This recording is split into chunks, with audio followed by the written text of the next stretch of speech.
हो गया। देखिए, hello students, today we will study proof of Ohm's law, है ना। ओम्स लॉ को हम लोग प्रूफ करेंगे। प्रीवियस क्लास में हम लोगों ने ओम्स लॉ की स्टडी की थी कि ओम्स लॉ स्टेट कैसे किया गया है, ये सारी चीजें हम लोगों ने स्टडी की थी, ठीक है। हम ओम्स लॉ को प्रूव करने जा रहे हैं। देखिए उसके लिए करना क्या होगा। ये एक कंडक्टर है, कोई भी कंडक्टर है, और एक इलेक्ट्रॉन, किसी एक इलेक्ट्रॉन को ले रहा हूं मैं। एक इलेक्ट्रॉन यहां पर ड्रिफ्ट वेलोसिटी से मूव कर रहा है, पीडी वेलोसिटी से मूव कर रहा है। जैसा कि हमने ड्रिफ्ट वेलोसिटी आपको इससे पहले डिराइव करवाया है कि इलेक्ट्रॉन ड्रिफ्ट वेलोसिटी वीडी से मूव कर रहा है। इसका क्रॉस सेक्शनल एरिया क्या है कंडक्टर का? ए। कंडक्टर का cross sectional area A, and the length of the conductor is L. ध्यान दीजिएगा, voltage supplied is V. V voltage यहां मैंने लगा रखा है। नंबर ऑफ, अब चार्ज डेंसिटी की बात कर लेते हैं। इसमें number of electron per unit volume, difference की बात है। उसमें इलेक्ट्रॉन भरे पड़े हैं कंडक्टर में, लेकिन अलग अलग मटेरियल के लिए number of electron per unit volume अलग अलग होगा, जिसको चार्ज डेंसिटी कहते हैं। इलेक्ट्रॉन डेंसिटी कह सकते हैं, आप कह सकते हैं उसको इलेक्ट्रॉन डेंसिटी। तो इसकी इलेक्ट्रॉन डेंसिटी स्मॉल एन है। Small n number of electron per unit volume है इसके अंदर, ठीक है। तो अगर मैं आपसे कहूं कि इसमें कितनी करंट फ्लो कर रही है, ड्रिफ्ट वेलोसिटी से इधर इलेक्ट्रॉन जा रहा है तो ड्रिफ्ट करंट फ्लो कर रही होगी। तो ड्रिफ्ट करंट की वैल्यू क्या होगी? ID is equal to total charge upon total time interval, ठीक है। Charge flow upon time interval. तो कितना चार्ज फ्लो कर गया आपको मालूम होना चाहिए कि AL वॉल्यूम है, लेंथ L है, और क्रॉस सेक्शनल एरिया A है। तो AL क्या हो जाएगा? वॉल्यूम। और नंबर ऑफ इलेक्ट्रॉन्स पर यूनिट वॉल्यूम कितने हैं? स्मॉल n है, हमने इलेक्ट्रॉन डेंसिटी n लिया है, तो इसको n से मल्टीप्लाई कर दिया मैंने। तो ये कितना हो गया? क्या हो गया? ये टोटल नंबर ऑफ इलेक्ट्रॉन। ये कितना क्या आ गया? Total number of electron flow. Total number of electron phloem. लेकिन हम चार्ज, अमाउंट ऑफ चार्ज चाहिए ना, तो एक इलेक्ट्रॉन पे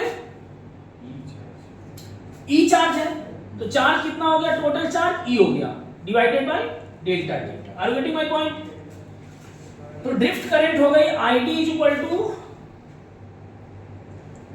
NEA L by delta t. ध्यान दीजिएगा, L क्या है? Total displacement, total displacement upon total time interval. मैं मान रहा हूं कि ये जो चार्ज है वो डेल्टा टी टाइम में L डिस्टेंस ट्रांसफर हुआ है, तो L by delta T it is the average velocity. ये क्या है? और एवरेज वेलोसिटी क्या है? Drift velocity. ड्रिफ्ट वेलोसिटी होती क्या है? एवरेज वेलोसिटी को ही तो ड्रिफ्ट वेलोसिटी कहते हैं। तो L बाई डेल्टा टी की जगह मैं क्या लिख सकता हूं? ID is equal to NEA VD। This is the equation for the drift current. ये ड्रिफ्ट करंट का इक्वेशन है, ठीक। हमें ओम्स लॉ प्रूफ करना है, तो इसमें वोल्टेज को इन्वॉल्व करना पड़ेगा। इसमें क्या इन्वॉल्व करना पड़ेगा? वोल्टेज को। वोल्टेज इन्वॉल्व करने के लिए फील्ड इन्वॉल्व करनी पड़ेगी, और फील्ड इन्वॉल्व करना बहुत आसान है। इस कंडक्टर के अक्रॉस भी वोल्टेज लगा हुआ है, इसकी लंबाई L है, तो फील्ड कैसे इन्वॉल्व करेंगे इसमें? सबसे पहले इसमें फील्ड को कैसे इन्वॉल्व करेंगे देखिए। ID can be written as NEA VD। क्या लिखा जा सकता है? EE tau by M, isn't it? इससे पहले मैंने ड्रिफ्ट वेलोसिटी का इक्वेशन बताया था, E टाउ बाई M। अब यहाँ इलेक्ट्रिक फील्ड को हम चाहे तो voltage gradient V by L लिख सकते हैं। भाई दो कंडक्टर के दो एंड्स के क्रॉस पोटेंशियल डिफरेंस V है, सेपरेशन L है, तो voltage gradient is equal to electric field. तो we can replace E by V by L, ठीक है। देखो इसमें ये मालूम होना चाहिए कि ड्रिफ्ट वेलोसिटी का इक्वेशन क्या है। ये ड्रिफ्ट वेलोसिटी को मैंने आपको ये रिप्लेस किया है, देखिए E tau by M, drift velocity को मैंने यहाँ पे वैल्यू रखी है। अब मैं ये ई वी बाई एल रखने जा रहा हूँ किसमें, आईडी में, आईडी के इक्वेशन में ई को वी बाई एल रख दूंगा। तो ये क्या आ जाएगा, ID is equal to n e A e V by L, ठीक है, एम अपनी जगह है into tau. Is it clear? इसको मैंने पुट किया और इस वैल्यू को पुट किया है किसमें, I D equal to n e V D में। हम यहां पर पहुंचे तो ड्रिफ्ट करंट की वैल्यू क्या आ गई, I D equal to n E square A tau by m L V. V by I T को एक तरफ कर लीजिए, वोल्टेज अपॉन करंट को वी बाई आई टी एक तरफ कर लिया जाए, ठीक है। तो ये कितना हो गया, एन ई स्क्वायर ए ऊपर एम एल हो जाएगा, M L upon N E square A tau. Getting my point? अच्छा एक बात बताइए, वोल्टेज अपॉन करंट का ratio M L upon N E square A tau के बराबर आ रहा है, और वी बाई आई को ही क्या बोलते हैं, रेजिस्टेंस। वी बाई आई क्या कहलाता है, रेजिस्टेंस कहलाता है। तो बेसिकली ये क्या है, ये रेजिस्टेंस है, यही रेजिस्टेंस है। एक चीज इसमें से और देखिए, वोल्टेज और करंट का ratio M L upon N E square A tau आ रहा है, यानी mass of the electron, mass of the charge particle, electron है यहाँ, length of the conductor, number of electron per unit volume, charge of the electron, area cross section, और tau actual में relaxation time है। अगर हम temperature को भी fix कर दें तो टाउ भी चेंज नहीं हो सकता।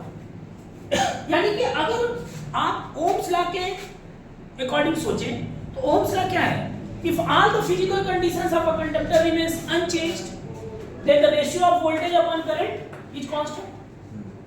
If all the physical conditions of a conductor remains unchanged, हम कुछ भी ना बदले, ना लंबाई बदले, ना क्रॉस सेक्शनल एरिया बदले, ना टेम्परेचर बदले, तो फिजिकल कंडीशन अगर कंडक्टर की नहीं बदलते हैं तो हमारा ओम्स लॉ क्या कहता है, वोल्टेज और करंट का रेशियो फिक्स हो जाता है, कांस्टेंट हो जाता है। और यहाँ इस इक्वेशन से क्या निकल के आ रहा है, वही चीज। अगर आप लेंथ ना बदलें, क्रॉस सेक्शनल एरिया नहीं बदल रहे हैं, टेम्परेचर नहीं बदल रहे हैं और मटेरियल नहीं बदल रहे हैं, तो ये सारी चीजें तो वही रहेंगी, ठीक है। तो if all the physical conditions, ये सारी फिजिकल कंडीशन बन रही है ना, लेंथ है, एरिया है, टेम्परेचर है, तो if all the physical conditions of a conductor remains unchanged then the ratio of voltage upon current will be constant. इसी कांस्टेंट को क्या नाम दिया जाता है, रेजिस्टेंस ऑफ द कंडक्टर। यानी कि ये वही स्टेटमेंट है जो मैथमेटिकली यहाँ पे आप देख रहे हैं आ रहा है, ये वही स्टेटमेंट है, ओम्स का स्टेटमेंट है। If all the physical conditions of the conductor remains unchanged then the ratio of voltage to the current, तो V प्रोपोर्शनल टू I बोलिए। जब ये कांस्टेंट हो जाएगा तो V प्रोपोर्शनल टू I तो मिलेगा। आप ऐसे भी बोल सकते हैं the ratio of voltage and current to the conductor will remains constant. Are you getting my point? तो this is the basically proof of Ohm's law। बात समझ में आ रही है आप लोगों को? इसको नोट करिए, इसको नोट करिए। रेजिस्टेंस जो कंडक्टर का हो रहा है वो ml upon n square tau A, ये रेजिस्टेंस है कंडक्टर का। किसके टर्म में, उस कंडक्टर के अंदर जो चार्ज पार्टिकल है यानी इलेक्ट्रॉन है, उसके मास के टर्म में, इलेक्ट्रॉन के चार्ज के टर्म में, कंडक्टर के लेंथ, इलेक्ट्रॉन डेंसिटी, इनके टर्म में ये resistance. It is the equation of the resistance of the conductor. इसमें देखिए इनको दो पार्ट में स्टडी करते हैं इसकी। कुछ चीजें इसमें जो आपको दिखाई दे रही है, ये चीज जो दिखाई दे रही है, ये बेसिकली इनर कैरेक्टरिस्टिक है मटेरियल की। मटेरियल की क्या है, इनर कैरेक्टरिस्टिक, यानी इनर कैरेक्टरिस्टिक मटेरियल की, कि मटेरियल के अंदर अगर कोई चेंज नहीं होगा, जब तक अंदर मटेरियल के कोई चेंज नहीं होगा बाहरी चेंज से उसके ऊपर कोई इफेक्ट नहीं पड़ेगा।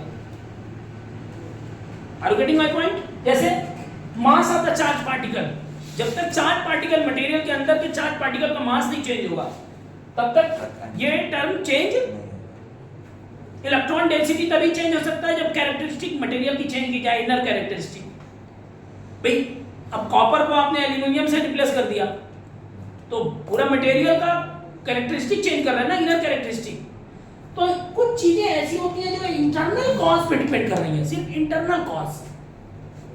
और कुछ चीजें जैसे टेम्परेचर भी इंटरनल कॉज ही माना जाएगा, क्योंकि जब आप टेम्परेचर देंगे तो इफेक्ट उसका चार्ज पे ही पड़ेगा, अल्टीमेटली वो चार्ज के ऊपर उसका इफेक्ट पड़ेगा। ठीक है, वो इफेक्ट जो पड़ेगा वो इनर कैरेक्टरिस्टिक हो गया। तो मास हो गया, इलेक्ट्रॉन डेंसिटी हो गई, चार्ज हो गया, रिलैक्सेशन टाइम हो गया, ये इनर कैरेक्टरिस्टिक है, इसको एक तरफ कर लेते हैं। Length of cross sectional area क्या है? वो एक्सटर्नल कॉज हम मान रहे हैं, वो अफेक्ट करेगा रेजिस्टेंस को, लेकिन वो एक्सटर्नल कैरेक्टरिस्टिक है, इनर कैरेक्टरिस्टिक नहीं है। यानी लेंथ अगर बदल देते हैं मटेरियल की, जैसे मान लिया आप 1 मीटर का कॉपर वायर यूज कर रहे हैं, 2 मीटर कॉपर वायर यूज करने लगे आप, ठीक है। Cross sectional area thick wire use कर रहे थे, आपने वायर को थिक कर दिया, यानी कि external cause, external factors externally change कर सकते हैं आप। लंबाई का बढ़ाना, क्रॉस सेक्शनल एरिया का चेंज करना, भाई वायर को लेकर के आपने हैमरिंग कर दी, ठोक दिया बराबर से एक तरफ से दूसरी तरफ, और डेफिनेट सी बात है उसको क्रॉस सेक्शनल एरिया चेंज हो गया। तो एक्सटर्नल कॉज को अलग कर दे रहे हैं। इस इंटरनल कैरेक्टरिस्टिक जो होती है मटेरियल की, उसका एक स्पेशल नाम देते हैं, इसको कहते हैं रेजिस्टिविटी, रो एल बाई ए। इसको क्या कहते हैं? रो कहते हैं। ये रो एल बाई ए हो जाएगा, रो एल बाई ए हो जाएगा। रो को क्या कहते हैं? Specific resistance of the conductor. क्या कहते हैं? Specific resistance of the conductor और रेजिस्टिविटी।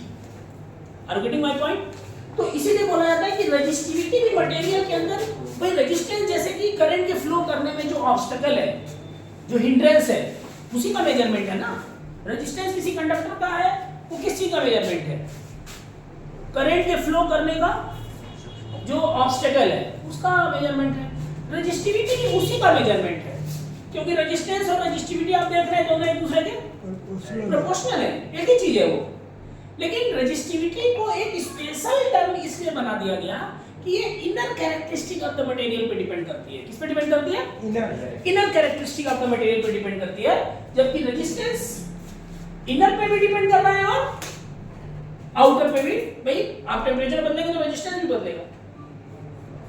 लेकिन ये अगर देखा जाए तो रो जो है वो सिर्फ inner characteristic of the material पे डिपेंड करता है। तो rho can be written as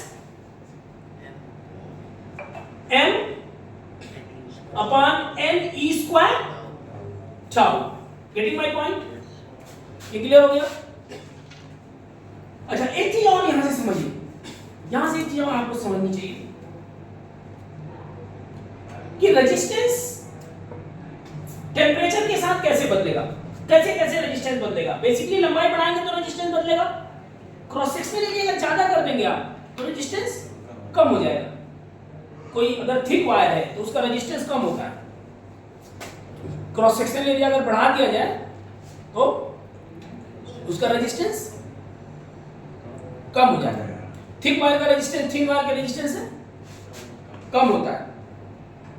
इसीलिए आपने देखा होगा जो अब तो ये जो वायर्स जो आते हैं एक दूसरे के ऊपर लपेट करके माउंट करके बनाए जाते हैं। एक मोटा थिक वायर नहीं यूज किया जाता है, कई वायर उस पे लपेट, तो उसमें सरफेस एरिया भी इंक्रीज कर जाता है। एरिया इंक्रीज करने से उसका रेजिस्टेंस घट जाता है, दूसरी बात चार्ज के फ्लो करने में आसानी होती है, स्ट्रेंथ उसकी बढ़ जाती है। ठीक है, तो बहुत से फैक्टर्स हैं क्रॉस सेक्शनल एरिया बढ़ाने पे। इसी तरीके से मीटर ब्रिज आप स्टडी करेंगे जब, तो मीटर ब्रिज में मेटालिक स्ट्रिप्स यूज किया जाता है। मीटर ब्रिज में क्या यूज किया जाता है? Metallic strips. तो मेटालिक स्ट्रिप इसलिए यूज किया कनेक्टिंग वायर की जगह, कनेक्टिंग वायर नहीं यूज किया जाता वहां मेटालिक स्ट्रिप यूज किया जाता है। मेटालिक स्ट्रिप क्यों यूज किया जाता है? क्योंकि उसका एरिया बढ़ा करके रेजिस्टेंस को घटाया जाए। तो एरिया बढ़ाने से रेजिस्टेंस कम हो जाता है, लेंथ से बढ़ जाता है। अच्छा, रिलैक्सेशन टाइम देखिए, टाउ। टाउ ही रिलैक्सेशन टाइम है। टाउ क्या है? रिलैक्सेशन टाइम आपका अगर बढ़ रहा है तो रेजिस्टेंस घट जाएगा। और रिलैक्सेशन टाइम अगर घट रहा है तो बढ़ जाएगा। देखिए मेरी बात ध्यान से सुनिएगा, मेरी बात ध्यान से सुनिएगा। अगर मैं टेम्परेचर बढ़ाता हूं, अगर मैं टेम्परेचर बढ़ाता हूं तो रिलैक्सेशन टाइम बढ़ेगा या घटेगा? अगर मैं टेम्परेचर बढ़ाता हूं तो रिलैक्सेशन टाइम बढ़ेगा या घटेगा? जाहिर सी बात है रिलैक्सेशन टाइम घटेगा। टेम्परेचर बढ़ाने से रिलैक्सेशन टाइम घटेगा। कौन बता सकता है क्यों ऐसा होता है? टेम्परेचर बढ़ाने पे रिलैक्सेशन टाइम कैसे घटता है? इलेक्ट्रॉन जल्दी नहीं। हाँ, रिलैक्सेशन टाइम कहते किसको है? दो कॉन्सेक्यूटिव कोलिजन्स के बीच लगने वाला जो टाइम होता है उसको रिलैक्सेशन टाइम कहते हैं।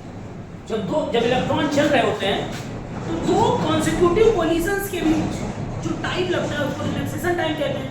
अगर टेम्परेचर बढ़ जाएगा तो वो जल्दी जल्दी कोलाइड करने लगेंगे, वो जल्दी जल्दी कोलाइड करने लगेंगे तो रिलैक्सेशन टाइम घट जाएगा। और रिलैक्सेशन टाइम घट जाएगा तो आपका रेजिस्टेंस।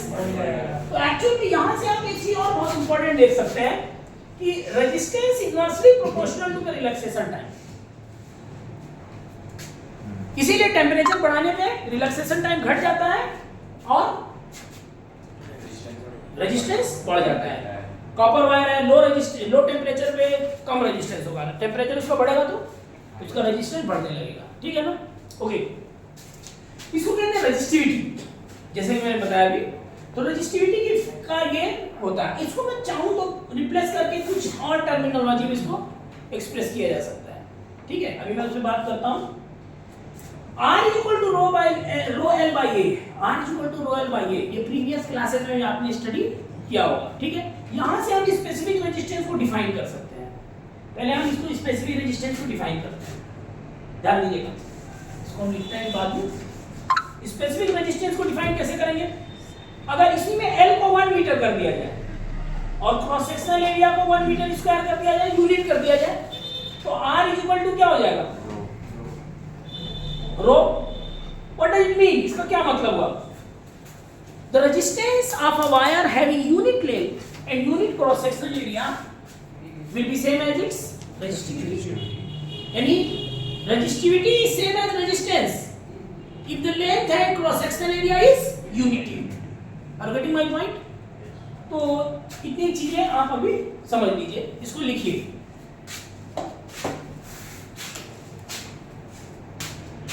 देखिए अगेन इस रेजिस्टिविटी को मैं अलग से ले रहा हूं। रो को m/n² टाउ हमने अलग किया है, इसको आप जान रहे हैं।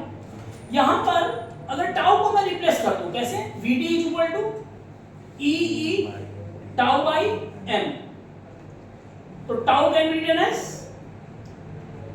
mvd upon EE। अब इस वैल्यू को, इस टाउ की वैल्यू को लाके इसमें रख देते हैं यहां पे।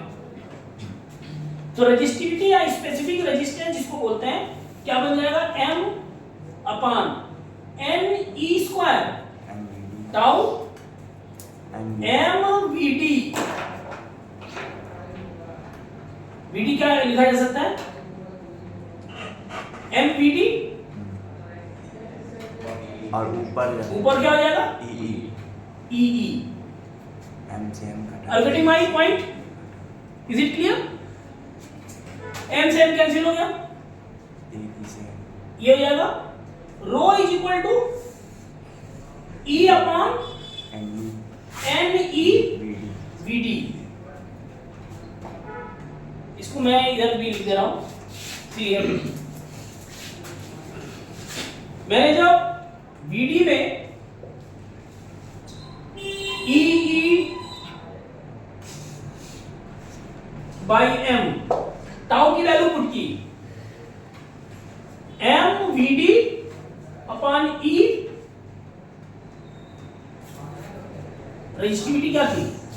एक मिनट, रेजिस्टिविटी की वैल्यू क्या थी? m upon n e square tau. m upon n e square tau. ये रेजिस्टिविटी थी, m upon n e square tau.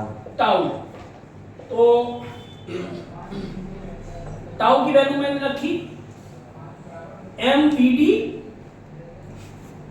और EE ऊपर चला। EE ऊपर हो गया, ठीक है ना? तो ये रो की वैल्यू क्या आ गई? E upon E upon any VD. VD. Is it clear? Is it clear? कोई दिक्कत इसमें? नहीं सर। Any VD क्या होता है? What is any VD? What is any VD? आपने इससे पहले एक इक्वेशन लिखा था ID is equal to NEAVD। यहाँ से देखिए, यहाँ लिखने की भी जरूरत नहीं है। ये आपको इक्वेशन दिखाई दे रहा है ना? ID is equal to NEAVD। अगर मैं आपसे कहूँ कि ID upon cross sectional area एक तरफ कर लीजिए, तो ये किसके बराबर हो जाएगा? NEVD। Is it clear? ये दिखाई दे रहा है? यानी J है, ये करंट डेंसिटी है। Current density. ये क्या है? Current density. NEVD is just like a current density. तो रेजिस्टिविटी और स्पेसिफिक रेजिस्टेंस को क्या लिखा सकता है? Rho is equal to E by J। ये इक्वेशन एक और बना।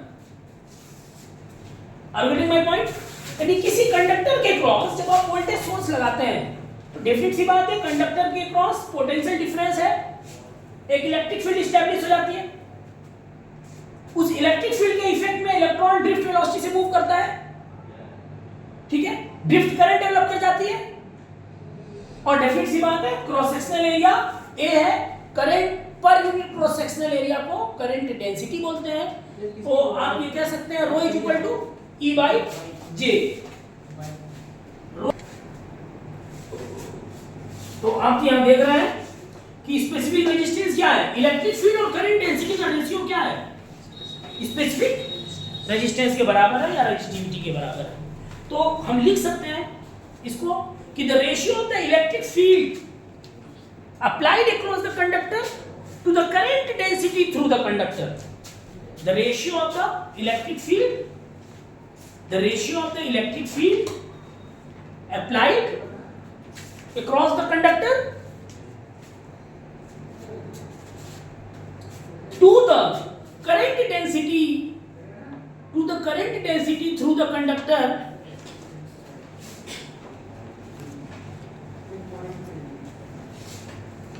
is called resistivity।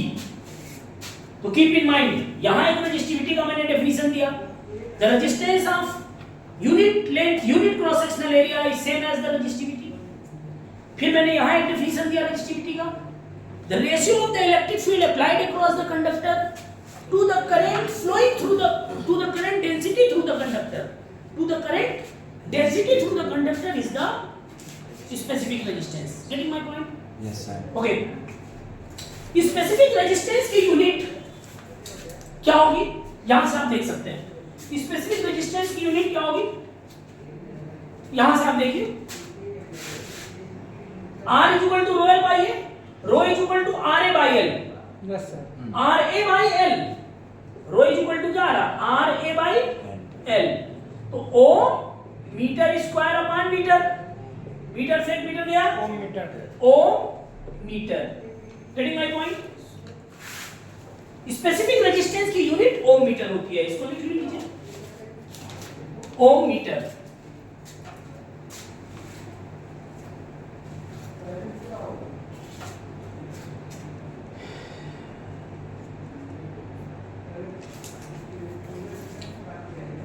ठीक है? अच्छा, कंडक्टिविटी क्या होती है? लिखिए कंडक्टिविटी। जो स्पेसिफिक रेजिस्टेंस का जो उल्टा होता है, जैसे कंडक्टेंस क्या बताया था मैंने, रेजिस्टेंस का जो इनवर्स होता है, inverse of the resistance is conductance. मो MHO, ओम इनवर्स यूनिट होती है इसकी। उसी तरीके से स्पेसिफिक रेजिस्टेंस का जो इनवर्स होता है उसको कहते हैं कंडक्टिविटी। क्या कहते हैं? Write down. Inverse of the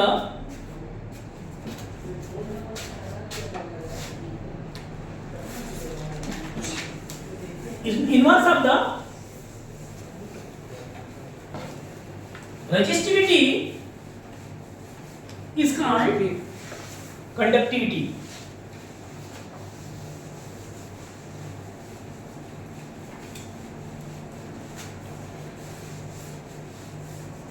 ठीक है बच्चा? यानी हम अगर कंडक्टिविटी लिखेंगे तो 1 बाई रो इसको कहते हैं कंडक्टिविटी, इसका सिंबल सिग्मा से रिप्रेजेंट करते हैं, sigma is equal to 1 by rho. आप इसको लिख सकते हैं, वहां से आप लिख सकते हैं L upon R है। नहीं वो तो ठीक है, लेकिन J बाई E लिख सकते हैं, ठीक है। और J को एबीवीडी भी लिख सकते हैं, जरूर तो मैं लिख चुका हूं। तो J की वैल्यू यहां से क्या निकाल के आप लाएंगे, सिग्मा इंटू ई, ये भी एक रिलेशन डेवलप हो गया। करंट डेंसिटी क्या होती है, कंडक्टिविटी और इलेक्ट्रिक फील्ड का मल्टीप्लिकेशन।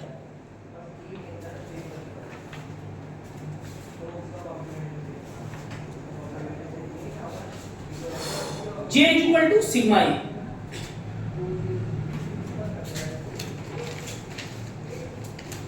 तो this all relations are very important. जितना रिलेशन मैंने डेवलप किया अभी, रेजिस्टेंस के लिए जो रिलेशन डेवलप किया, उसके बाद वहां से मैंने स्पेसिफिक रेजिस्टेंस अलग करके मैंने दिखाया कि क्यों स्पेसिफिक रेजिस्टेंस को एक अलग टर्मिनोलॉजी की तरह ट्रीट किया जाता है। वो मैंने समझाया कि inner characteristic of the material पे डिपेंड करती है, ये भी ऑब्स्टेकल ही का काम करती है।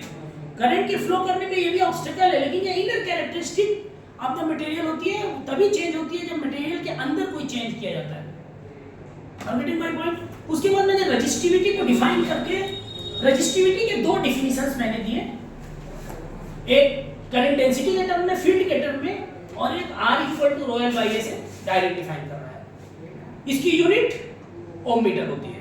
अच्छा, अगर मैं चाहूं तो कंडक्टिविटी की यूनिट वही रेजिस्टिविटी से निकाल सकता हूं। अगर रेजिस्टिविटी की यूनिट ओम मीटर होती है तो कंडक्टिविटी की क्या हो जाएगी, ओम मीटर इनवर्स होल, ओम मीटर होल का इनवर्स। या आप ओम इनवर्स को अलग से म्यू भी बोल सकते हैं, MHO ohm inverse, you can write MHO।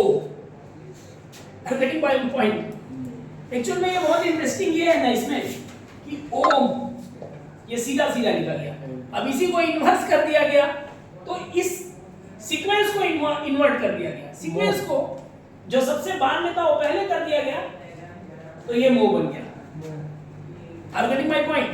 अच्छा, इसको साइमन भी बोलते हैं, जॉर्ज साइमन ओम नाम से भी। जब साइमन हमने लिखा,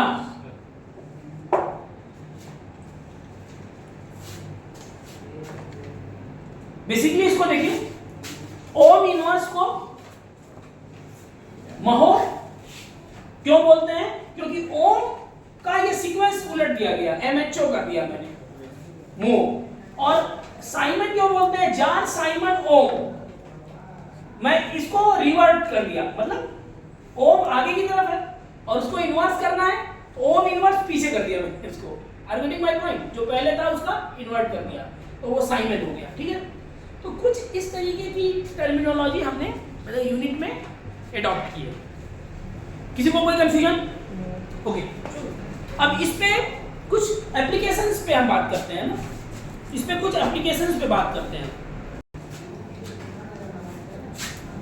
इस पे एक क्वेश्चन लिखिए, लिखिए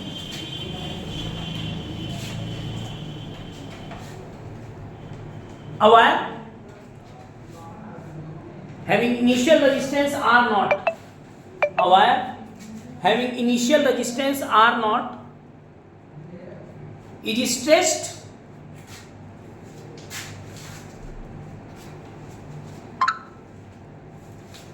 up to n times, stretched up to n times of initial length. Find the new resistance.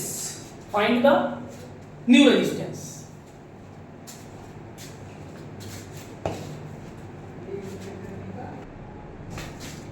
देखो एक्चुअल में जो शुरू का रेजिस्टेंस है वायर का ये दिया है, कितना दिया है, R नॉट। ध्यान दीजिएगा, इसका क्रॉस सेक्शनल एरिया क्या है, A, और इसकी लंबाई कितनी है, L, ठीक है ना। इसको n टाइम्स हम स्ट्रेच कर रहे हैं, तो आप जब स्ट्रेच करोगे इसको तो इसका क्रॉस सेक्शनल एरिया क्या होगा, चेंज हो जाएगा, घट जाएगा। अगर इसको स्ट्रेच करोगे तो क्रॉस सेक्शनल एरिया, यानी लंबाई आप वेरी कर रहे हो, एल डैश हो गया लेंथ, तो इसका क्रॉस सेक्शनल एरिया भी, ये जो क्रॉस सेक्शनल एरिया है वो भी ए डैश हो गया। लेकिन आप ध्यान दीजिएगा कि इसके वॉल्यूम में कोई चेंजिंग नहीं आएगी, ये कीप इन माइंड, वॉल्यूम में कोई चेंज नहीं आएगा। तो पहले कितना वॉल्यूम था एल, बाद में कितना वॉल्यूम है, क्योंकि बाद का रेजिस्टेंस निकालने के लिए पहले समझिए, मैंने ऐसे सोचा कि बाद का जो रेजिस्टेंस है उसको निकालने के लिए आर डैश आपको निकालना है, अगर तो रो तो बदलेगा नहीं, स्पेसिफिक रेजिस्टेंस तो बदलता नहीं है, L dash upon A dash, आपको नया लेंथ और नया क्रॉस सेक्शनल एरिया मिलेगा। और इसके लिए क्या लिखा जाएगा, आर नॉट क्या है, रो एल बाई ए है, इज इट क्लियर। तो अगर मैं R dash upon R not करता हूं तो दोनों का रेशियो क्या आएगा, R dash upon R not, rho तो कैंसिल हो जाएगा, तो ये हो जाएगा A upon A dash into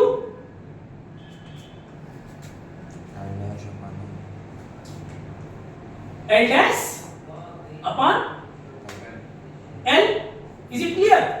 तो आपको एक रिलेशन चाहिए, तो एल डैश को हम एन टाइम्स बोल सकते हैं एनएल, तो एल डैश क्या हो जाएगा, एल डैश कैंसिल करने के लिए एल डैश को एन इंटू एल लिख देंगे, क्योंकि लंबाई स्ट्रेच किया मैंने, लेकिन क्रॉस सेक्शनल एरिया का क्या रेशियो होगा, घट जाएगा वो, कितना घटेगा, ए बाई एन हो जाएगा। क्यों, क्योंकि वॉल्यूम चेंज नहीं होगा, पहले एल वॉल्यूम था, इस बार क्या वॉल्यूम हो गया, cross sectional area A dash, लेकिन लंबाई एनएल हो गई, एनएल, तो cross sectional area A upon A dash की वैल्यू क्या हो गई, A upon A dash is equal to N. आप देख रहे हैं कि नहीं देख रहे हैं, अगर ये इक्वेशन 1 है, इक्वेशन 2 है, तो हम इक्वेशन 1 और इक्वेशन 2 को यूज कर सकते हैं, वैल्यू क्या आएगी, R dash upon R not is equal to A upon A dash को क्या लिख रहे हैं, N into L dash upon L क्या होगा, L dash upon L N. तो यहां पे नया रेजिस्टेंस क्या आ गया, N square, is it clear, कोई confusion, okay. One more problem, आप इसमें देखिए कौन सी प्रॉपर्टी यूज हुई कि रजिस्टिविटी चेंज नहीं हुई है, दोनों केस में रजिस्टिविटी चेंज, इसलिए रेशियो लेने पर रजिस्टिविटी कैंसिल हो गई और लेंथ और क्रॉस सेक्शनल एरिया का रिलेशन हमने फाइंड कर लिया, ठीक है। Right on one more problem, एक क्वेश्चन और लिखिए इसमें। Suppose you have a cuboid shape material, आपके पास एक क्यूबॉइड शेप का मटेरियल है, सी एक क्यूबॉइड शेप का मटेरियल है आपके पास, ये इसकी लेंथ है लेट अस सपोज ए, इसकी विड्थ है बी और हाइट कितनी है इसकी सी। नॉट गेटिंग माय पॉइंट, कोई भी क्यूबॉइड शेप का मटेरियल है, कनेक्शन आप कैसे दे सकते हैं, आप इस तरीके से भी लगा सकते हैं सर्किट में इसको, across these 2 points, let us suppose M and N। आप चाहे तो सर्किट में इस मटेरियल को ऐसे भी जोड़ सकते हैं,